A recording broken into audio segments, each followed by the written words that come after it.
Thank you, Madam Speaker.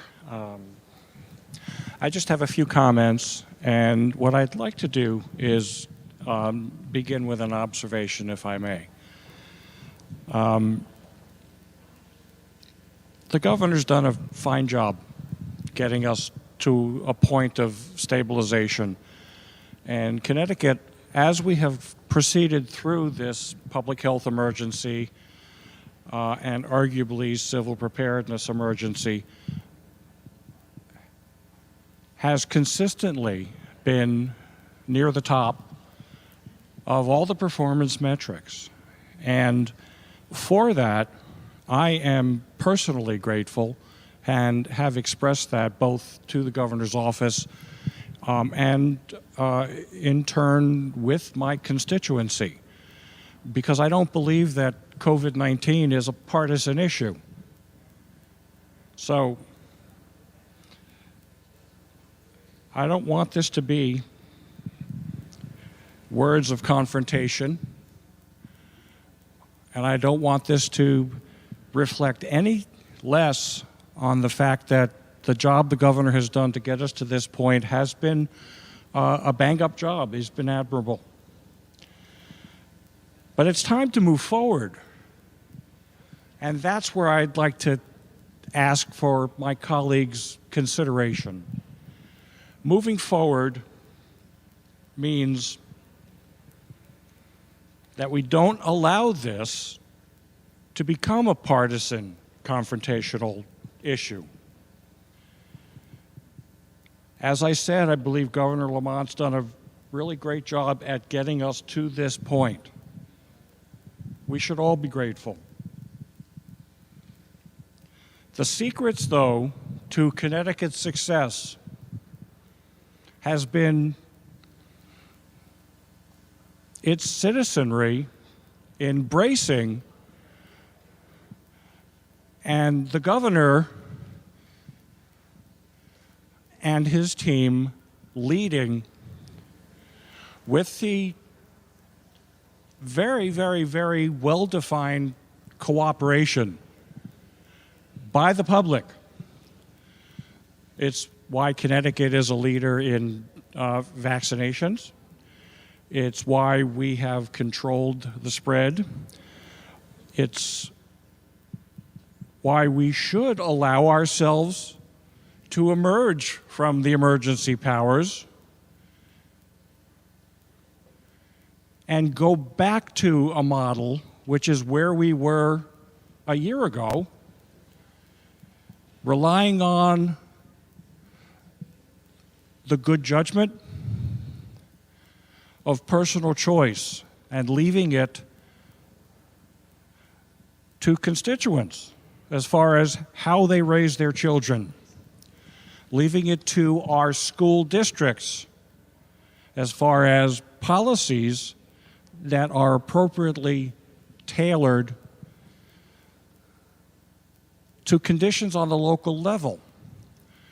So in a recent conversation with my school superintendent, there was something of a cry of desperation about not being able to tell parents, therefore have a set district policy for return to school in September, because there hasn't been hard direction that has said that the school district will be able to control its own destiny and make its local decisions. Nor has there been a hard decision made at the state level, which is actually something that's quite easy to understand, because 169 towns and cities, the situation is not the same in any two of them. So the local control portion and giving parents the right to raise children in the manner they see best fit is important. And as far as we go and how we operate,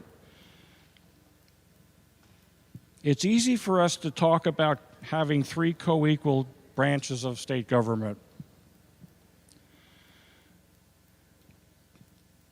That exists in having cooperation, consideration, and a mutual effort where all oars are pulling in the same direction for the best interest of every citizen in the state of Connecticut,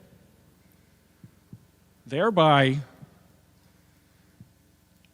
opening the door